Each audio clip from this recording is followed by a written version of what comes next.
दूर किसी हरे भरे जंगल में एक टूनी चिड़िया रहती थी। टूनी चिड़िया ने टमाटर की फसल लगा रखी थी। वो सारा दिन बड़ी मेहनत से अपने खेत में काम करती और जंगल के दूसरी तरफ कालू कौवा और रानी कव्वी रहते थे। कालू कौवा बड़ा ही कामचोर और निकट्टू था। वो सारा दिन कोई काम नहीं करता था। क्या हुआ रानी, तुम परेशान क्यों हो? टूनी चिड़िया सारा दिन अपने खेत में बड़ी मेहनत से काम करती है, तो देखो उसकी फसल कितनी अच्छी है, और आप सारा दिन आराम करते हैं, तो हमारे खेत में बहुत कम टमाटर लगे हैं। अरे रानी, इसमें चिंता करने की कौन सी बात है? भला हमें मेहनत करने की क्या जरूरत है? टूनी चिड़िया ने इतनी मेहनत से टमाटर उगाए हैं, हम उसके टमाटर चोरी करके बेच देंगे और खूब पैसा कमाएंगे। तुम चिंता ना करो और खुश रहा करो। आप हर दफा चोरी करते हुए पकड़े जाते हैं और जूते खाकर वापस आते हैं। पता नहीं आप किस दिन मेहनत करना सीखेंगे। अरे तुम चिंता ना करो, इस दफा मैं पकड़ा नहीं जाऊंगा, क्योंकि इस दफा तुम भी मेरे साथ चलोगी। अगर पकड़े गए तो दोनों को जूते पड़ेंगे। भला हर दफा मैं अकेला जूते क्यों खाऊं? खाना तो तुम मेरे साथ बराबर का खाती हो, तो जूते भी बराबर के खाओ। अगले दिन टूनी चिड़िया जंगल से बाहर चली जाती है, तो कालू कौवा और रानी कव्वी उसके खेत में से सारे टमाटर तोड़ लेते हैं और वहां से चले जाते हैं। अरे टूनी चिड़िया, आज मैंने कालू कौवे और रानी कव्वी को बहुत सारे टमाटर बेचते देखा। कबूतर भैया, तो भला इसमें चिंता करने की कौन सी बात है? कालू कौवे और रानी कव्वी ने भी टमाटर की फसल लगाई हुई है, तो वो अपनी फसल तोड़कर बेचते हैं। भला उनकी फसल से हमें क्या लगे?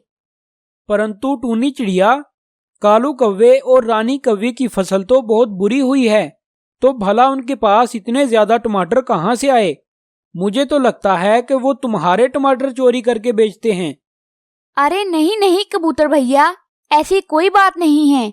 वो दोनों अपने ही टमाटर बेचते होंगे, लेकिन कुछ दिनों से मुझे भी अपने खेत में टमाटर कम होते हुए नजर आ रहे हैं, तो भला मुझे कैसे पता चलेगा कि वो मेरे टमाटर चोरी करते हैं? अरे ये तो बड़ा ही आसान है। आज हम दोनों तुम्हारे खेत में जाकर छुप जाते हैं और फिर देखते हैं कि कालू कौवा और रानी कव्वी तुम्हारे खेत में आते हैं या नहीं। अरे हाँ, ये ठीक रहेगा। इस तरह हमें पता चल जाएगा कि कालू कौवा और रानी कव्वी चोर हैं या नहीं। इस तरह टूनी चिड़िया और टुनटुन कबूतर टूनी चिड़िया के खेत में जाकर छुप जाते हैं, और थोड़ी देर बाद कालू कौवा और रानी कव्वी वहां पर आ जाते हैं, तो टूनी चिड़िया और टुनटुन कबूतर उन दोनों को पकड़ लेते हैं। अरे कालू कव्वे, तुम्हें शर्म नहीं आती चोरी करते हुए? तुम अपने टमाटर तोड़कर क्यों नहीं बेचते? हमेशा दूसरों की तरफ ही देखते रहते हो। टूनी बहन, हमें क्षमा कर दो। तुम्हें पता तो है कि मुझसे मेहनत नहीं होती, तो भला मैं चोरी करने के सिवा और क्या करता? देखो कालू कव्वे, आज मैं तुम्हें आखिरी दफा छोड़ रही हूँ। अगर तुम दोबारा कभी मेरे खेत में नजर आए तो मैं तुम्हें बहुत जूते मारूंगी। आप चुपचाप यहाँ से चले जाओ। चलो रानी, तुमने सुना नहीं क्या? अगर हम यहाँ से नहीं गए तो टूनी चिड़िया हमें बहुत जूते मारेगी। इससे पहले कि टूनी चिड़िया हमें जूते मारे, चलो हम यहाँ से चलते हैं। उसके बाद कालू कौवा और रानी कव्वी वहां से चले जाते हैं। तो प्यारे दोस्तों, इस कहानी से हमें ये सबक मिलता है कि हमें चोरी नहीं करनी चाहिए, बल्कि खुद मेहनत करनी चाहिए।